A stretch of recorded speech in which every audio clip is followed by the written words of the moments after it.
میری رحمہ اللہ نے ایک جملہ ارشاد فرمایا کہ خلافت راشدہ کس کو کہتے ہیں؟ خلافت راشدہ تکمیل نبوت کا نام ہے۔ یہ ایک حوالہ ہو گیا۔ اب اس کی وضاحت تھوڑی سی ایک دوسرے اور تیسرے حوالے سے عرض کروں گا۔ علامہ ابن جوزی رحمہ اللہ نے ایک قصہ تاریخ اور حدیث کے حوالے سے نقل فرمایا کہ جناب نبی پاک صلی اللہ علیہ وآلہ وسلم نے سن 7 ہجری میں جب ہرقل بادشاہ کو دعوت اسلام کا خط بھیجا، حضرت دہیہ کلبی رضی اللہ تعالیٰ عنہ وہ خط لے کر گئے اور اس نے حالات کی تحقیق کی اور اس نتیجے پر پہنچا کہ یہ ہستی وہ آخری نبی ہیں جن کی خبریں ہماری آسمانی کتابوں میں سابقہ میں موجود ہیں، لیکن اس کی کابینہ نہ مانی، اس لیے وہ ایمان سے محروم رہ گیا۔ تو حضرت دہیہ رضی اللہ تعالیٰ عنہ فرماتے ہیں اگلے دن اس نے مجھے تنہائی میں ملاقات کے لیے بلایا۔ جب میں اس کے پاس گیا تو وہ مجھے ایک دفتر میں ایک کمرے میں لے گیا۔ کمرہ کھولا اور اس کمرے کی دیواروں پر 313 تصویریں بنی ہوئی تھیں اور یہ اولو العظم انبیاء علیہ السلام کی تصویریں تھیں۔ تو مجھے کہتا ہے ان 313 تصویروں میں آپ کے نبی صلی اللہ علیہ وسلم کی تصویر کون سی ہے؟ تو میں غور سے دیکھتا گیا تو مجھے پیارے نبی صلی اللہ علیہ وسلم کی بنی ہوئی تصویر نظر آئی۔ آپ صلی اللہ علیہ وسلم تو دنیا میں ابھی تشریف نہیں لائے تھے، سابقہ کتابوں میں جو حلیہ تھا اس کے مطابق انہوں نے ایک خاکہ بنایا ہوا تھا۔ میں نے کہا یہ ہیں ہمارے نبی صلی اللہ علیہ وسلم۔ کہا آپ نے سچ پہچانا ہے، صحیح پہچانا ہے۔ پھر اس نے مجھ سے اگلا سوال کیا کہ یہ جو آخری نبی صلی اللہ علیہ وسلم کی تصویر ہے، ایک تصویر اس کے دائیں طرف اور ایک بائیں طرف بنی ہوئی ہے، یہ کون ہے؟ تو میں نے کہا کہ دائیں طرف والے ان کی قوم کے ان کے امتی ہیں، ان کا نام ابو بکر ہے، اور بائیں طرف جن کی تصویر بنی ہوئی ہے یہ ان کی قوم کے ان کے امتی ہیں، اس کا نام عمر ہے۔ تو اس نے کہا کہ ہماری سابقہ کتابوں میں یہ بات لکھی ہوئی ہے کہ یہ دو آخری نبی کے عظیم خلیفہ ہوں گے اور ان کے ہاتھ سے دین محمد صلی اللہ علیہ وآلہ وسلم کی تکمیل ہوگی۔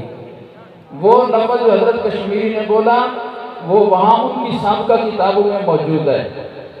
وہ واپس آئے، حضرت دہیہ رضی اللہ تعالیٰ عنہ حضور صلی اللہ علیہ وسلم کو سارا قصہ سنایا۔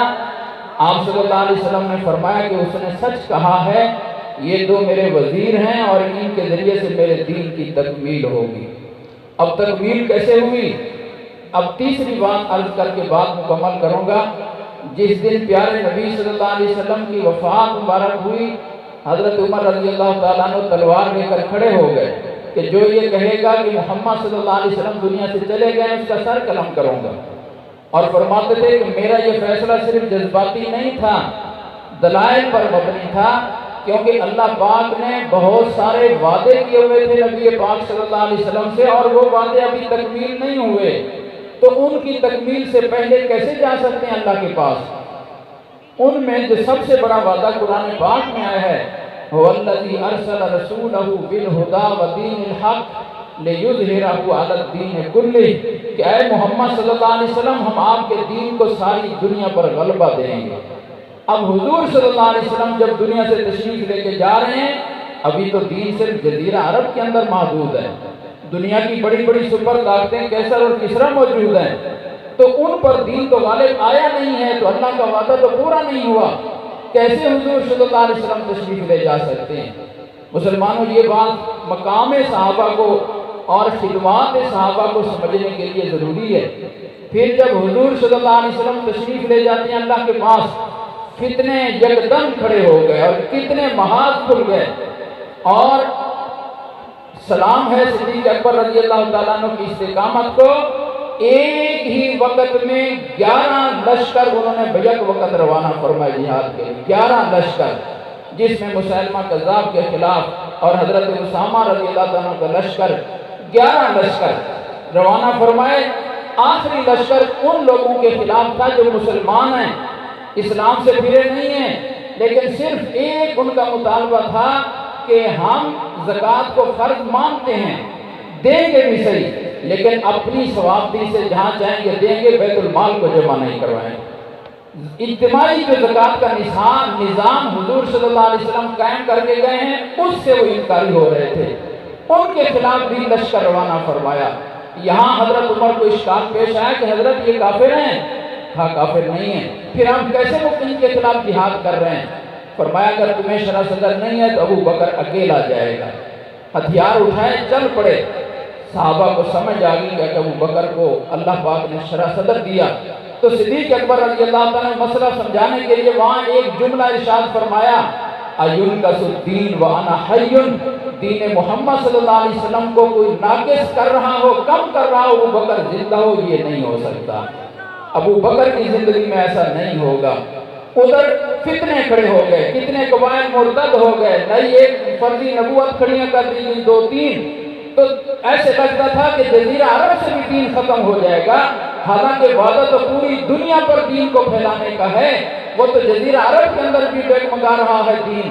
لیکن صرف صدیق اکبر رضی اللہ تعالیٰ عنہ کی استقامت سے اور چند سال کی محنت سے صدیق اکبر رضی اللہ تعالیٰ عنہ، پھر حضرت عمر رضی اللہ تعالیٰ عنہ کا دور حکومت، آج دنیا گواہ ہے کہ حضرت عمر رضی اللہ تعالیٰ عنہ جب دنیا سے تشریف لے جا رہے ہیں تو صحابہ کرام اسلامی فتوحات کرتے کرتے آپ کے دریائے سندھ تک پہنچ چکے تھے۔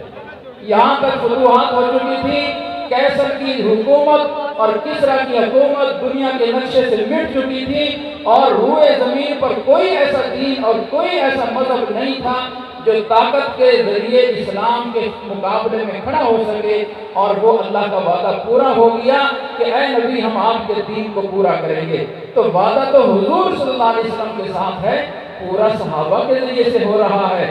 یہ ہے وہ جملہ انور شاہ کشمیری رحمہ اللہ کا کہ خلفائے راشدین کا دور تکمیل نبوت کا دور ہے۔ اس لیے دین کو، اگر پورے دین کو محفوظ رکھنا ہے تو پورا دین صرف قرآن کا نام نہیں ہے، پورا دین صرف حدیث پاک کا نام نہیں ہے، بلکہ صحابہ کرام کی زندگی کو ملا کر تینوں چیزوں کو ملاؤ، قرآن پاک، سنت رسول صلی اللہ علیہ وسلم اور تمام صحابہ کرام بالخصوص خلفائے راشدین کی زندگی، یہ تینوں جب ملتی ہیں اب یہ مکمل دین ہے۔